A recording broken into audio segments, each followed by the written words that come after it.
We had a lot of questions. And why would Ducks Unlimited be interested? Well, for years we've had a marginal areas program. We were encouraging farmers to seed down unproductive crop acres, but it's very difficult to get these acres established. But we wanted to know, because there's something like over 1 million marginal acres across the prairies within cropland, within annual cropland. So we know that there's land out there that can benefit from this, but how do we get it done? How do we help farmers get it done?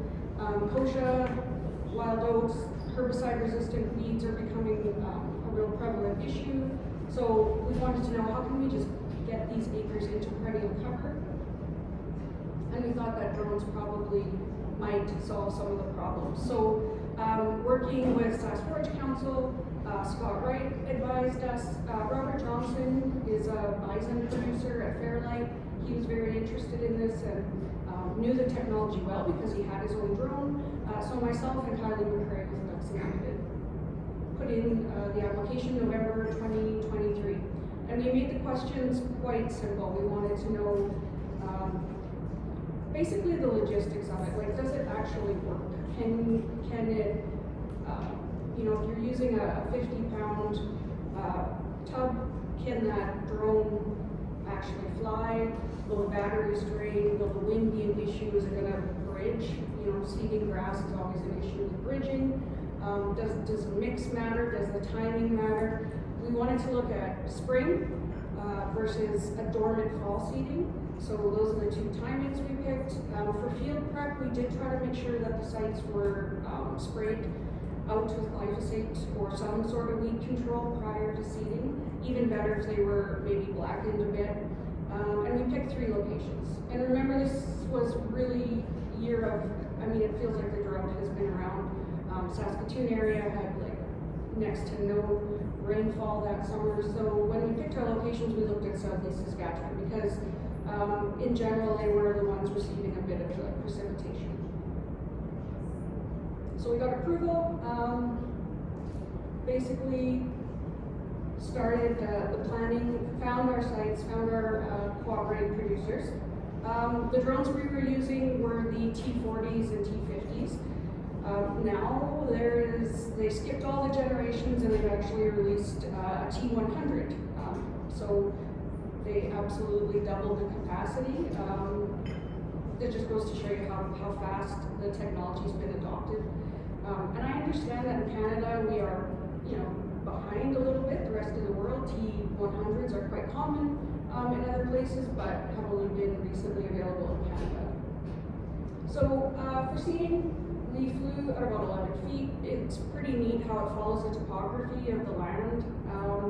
The seeding path was about 30 feet wide, so pretty consistent, even in the wind. So we were really pleasantly surprised, you know, just with how consistent that path was, and it wasn't super variable. The down pressure from the blades really helped place that seed where it was meant to go. We used 18 pounds per acre seeding rate.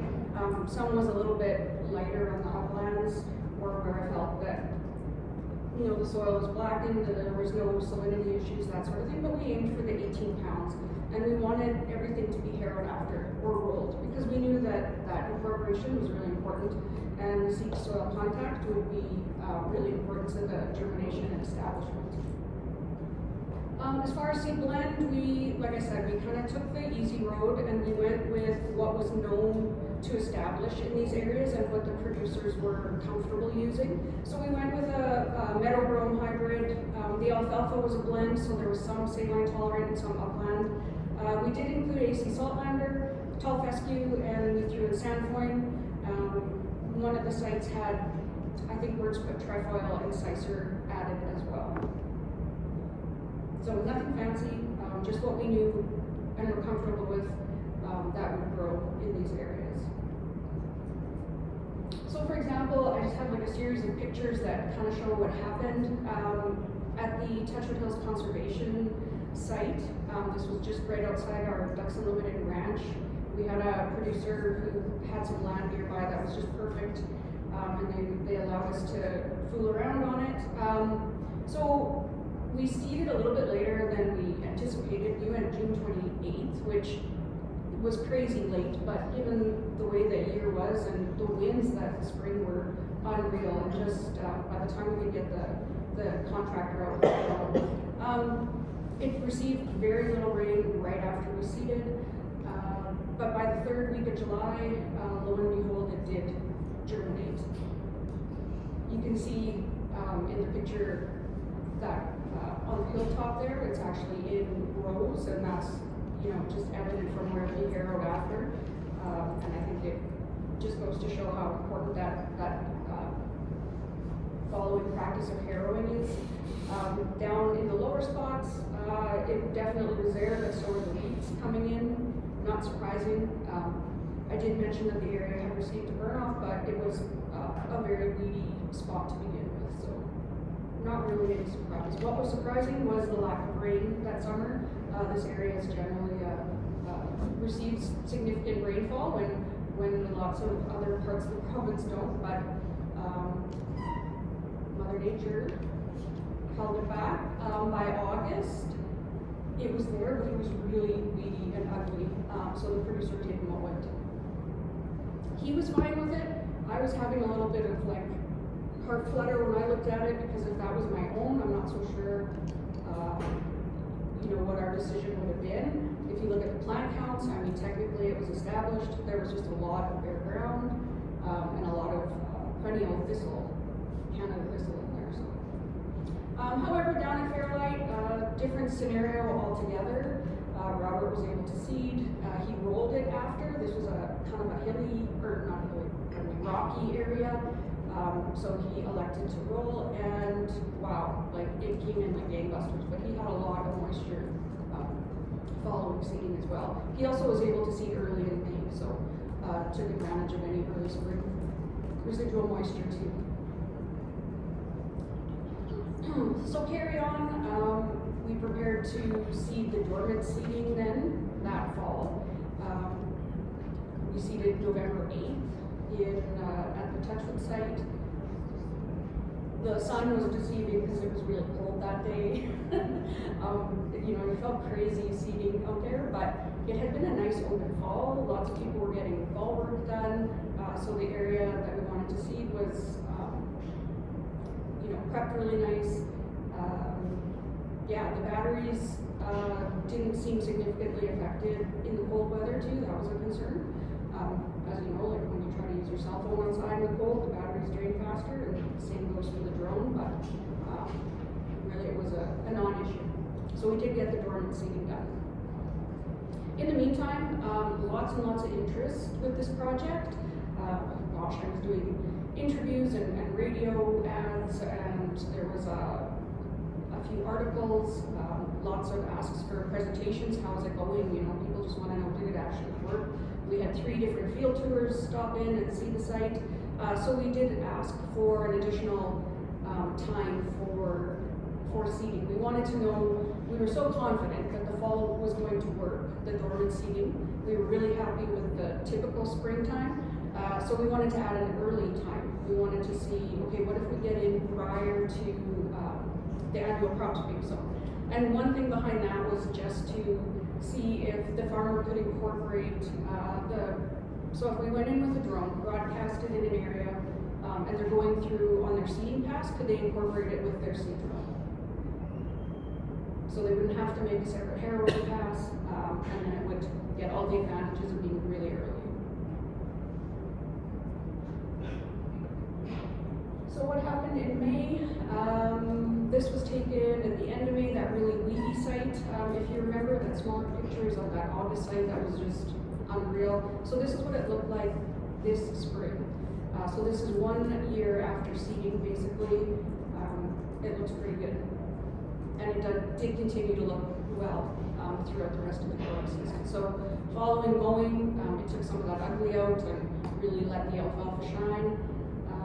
Looking at it this summer, it is still really weedy, but it's there. There's no doubt about it. This is an example of one of the sites, this is Roberts down in Fairlight, so he drone seeded in October of 2024 in the fall, and this is the picture at the end of May. In my mind, I mean, that's just a beautiful germinating field, really early. You can see it's into some stubble there. Yeah, so the dormant worked, and this was one that was rolled again, so no harrowing, just rolled. I threw in some other examples. So we were so confident that this was going to work at Ducks that we offered a fall drone dormant seeding program. Always coming up with ideas to try to get people to get this in the ground. Like I mentioned, it was a nice open fall that year. People were really excited about this technology, and it really opened doors to a whole other group of producers for us, the annual crop producers that maybe don't want a hayfield, they didn't want pasture seeded, but they recognize that some of their acres are either hard to get to. In this case, this picture is near Belcaris. This fellow, it wasn't necessarily a saline area. In fact, it was a little low line, and he no longer could get the drill, like he just couldn't get into it anymore. It was about a 5-acre piece. And throughout the years, he said, you know, all I'm doing is working it, spraying it, staring at the weeds, watching them spread farther in. It just kind of, it was something that bugged him. So this was dormant seeded that same November 8th day, and this is at the end of this year.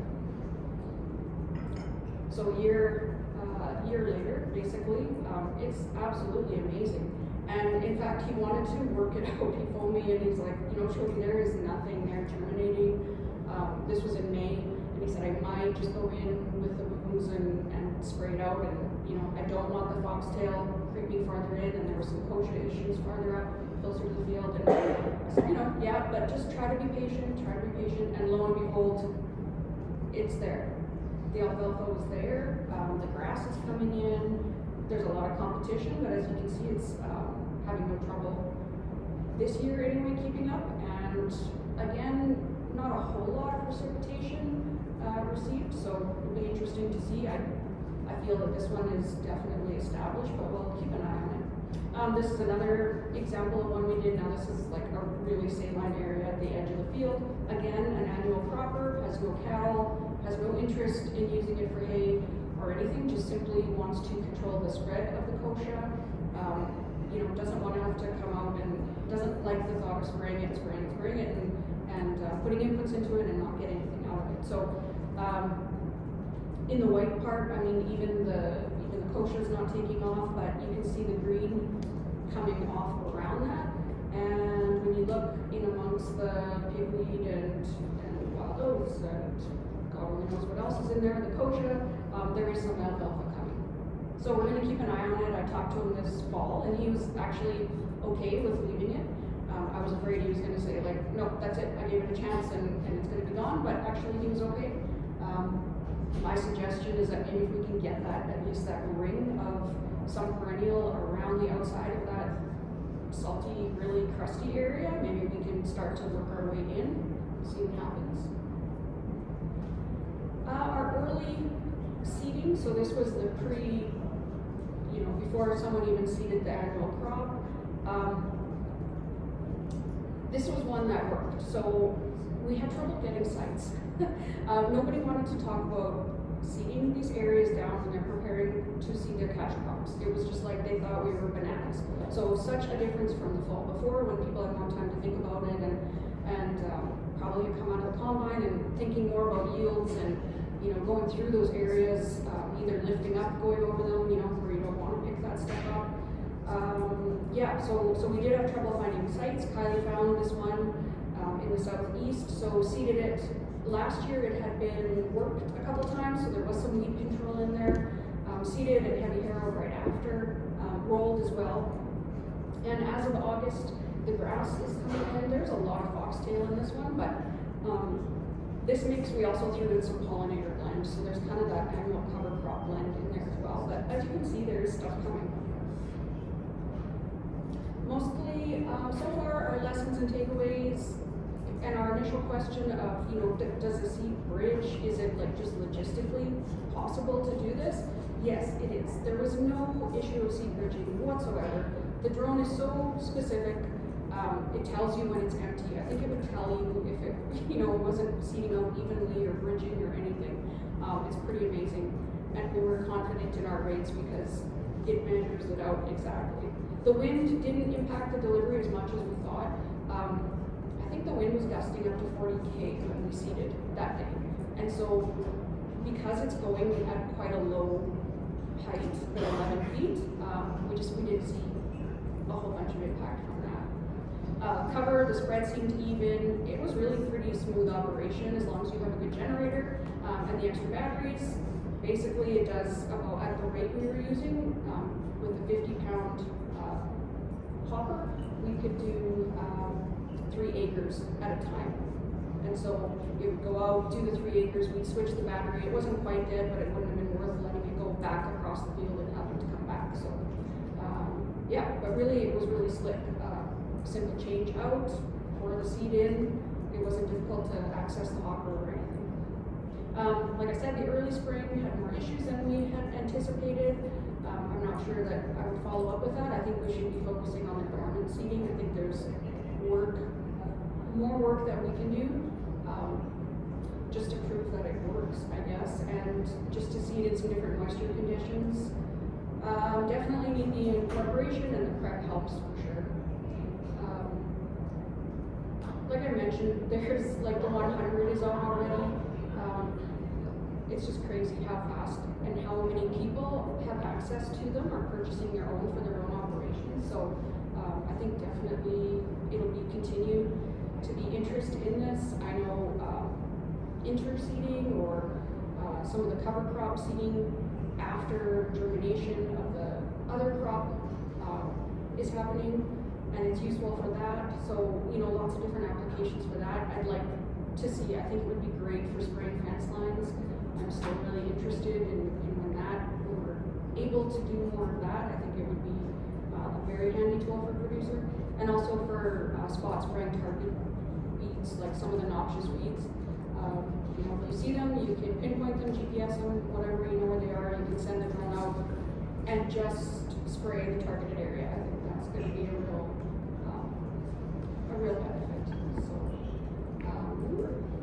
yeah, and that's my very quick summary of our project so far. We are just putting together all the plant counts and that sort of thing. So, yeah, look forward to working some more. There's some suggestion with some Forage Council, looking at maybe doing some videos, some how-tos, and a little bit of a summary on all our work. So hopefully that will be out over the winter. We can work on that. But is there any questions, or does anyone have any experience seeding with a drone, or know of anybody who does this?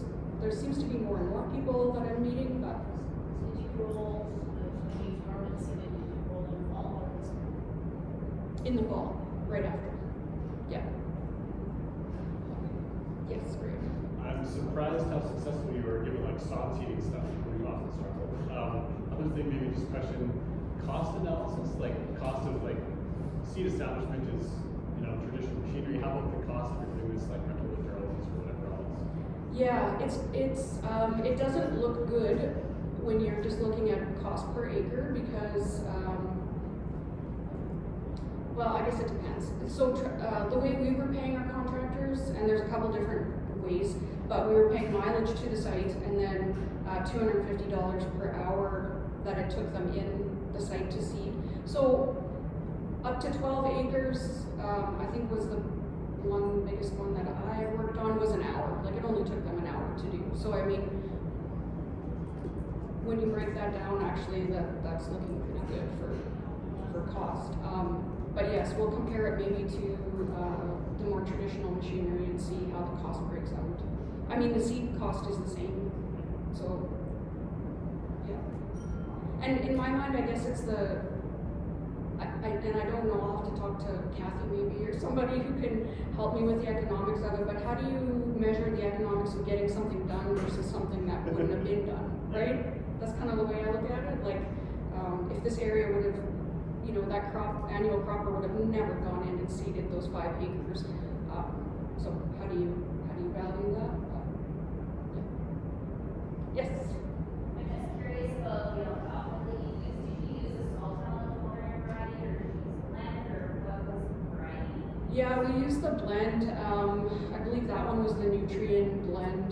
So it was Halo alfalfa, and then it did have, I think there's 4 other varieties in with it. So it had a definite option of those areas that were more saline would hopefully benefit from the saltlander as well. So.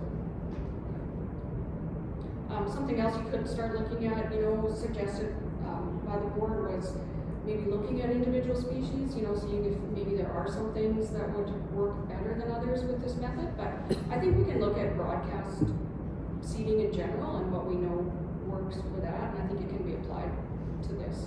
And focus on timing, field prep, you know, that sort of thing, as opposed to just which comes up. And then, are these areas, are these areas that can be used for feed primarily, or are they just being left kind of to their own devices? Mostly for feed.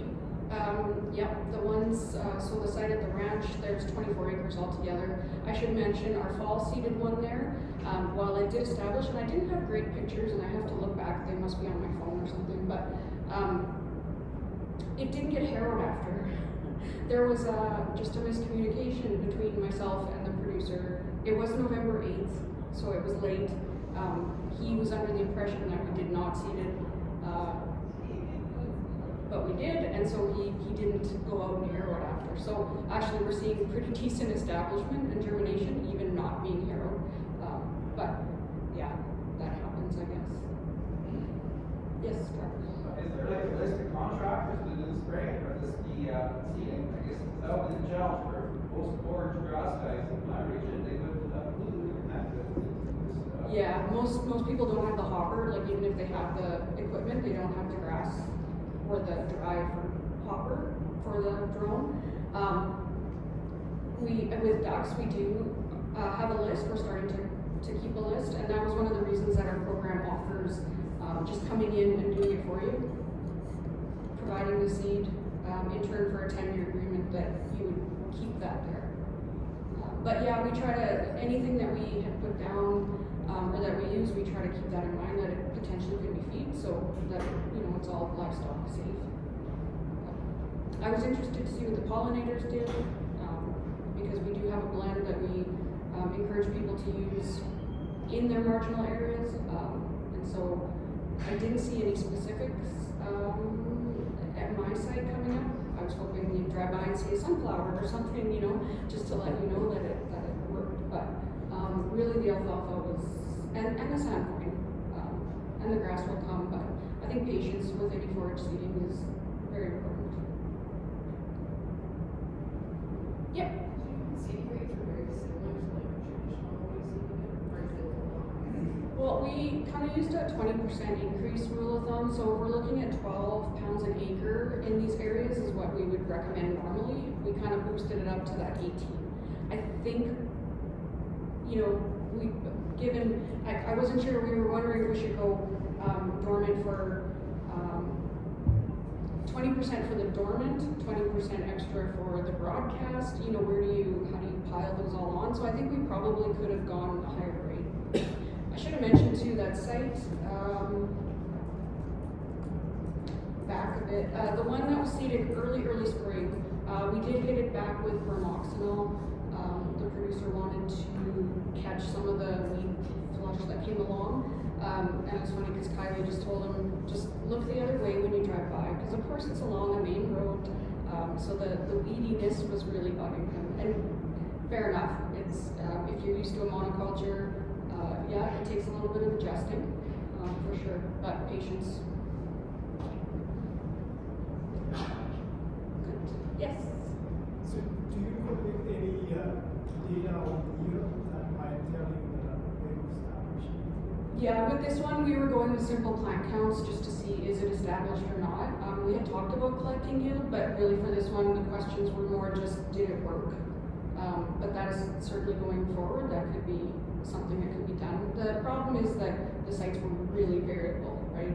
Some were quite saline, some were a mix of upland and saline, so it was hard to compare sites, but yeah, you definitely could do a traditional seeded versus a drone seeded, I guess, if you could get that side by side. Something else I know that there's interest in looking at is, okay, so if you take an area within a pasture where the cattle have actually hammered it out a bit, whether it's by their water source or in a corner, you know how they kind of gather at the corner of the field sometimes, and there's a spot worked up. What if we were to go in with a drone, target seed those areas and let the hoof action incorporate them, see what that does? So that's kind of another question.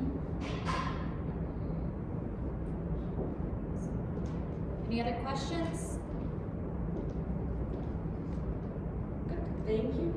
Thank you.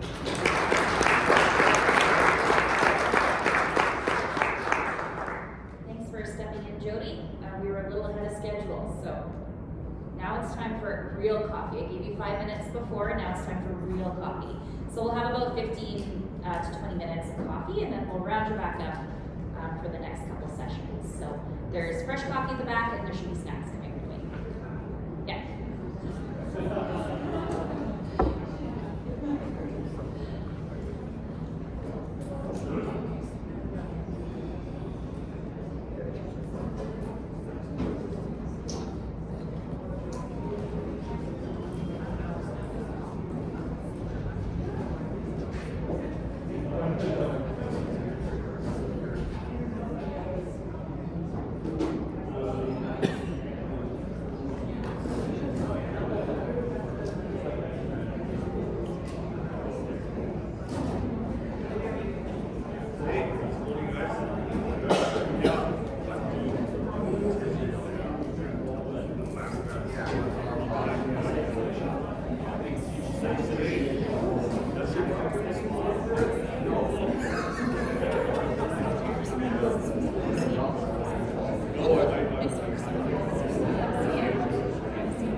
Avoid any more technological issues today.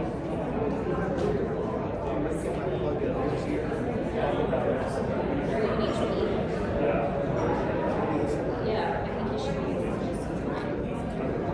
And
then here's the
hard time hearing. Yeah, I noticed that too when I was standing up. So, Sure. if we can, next year, I will try to make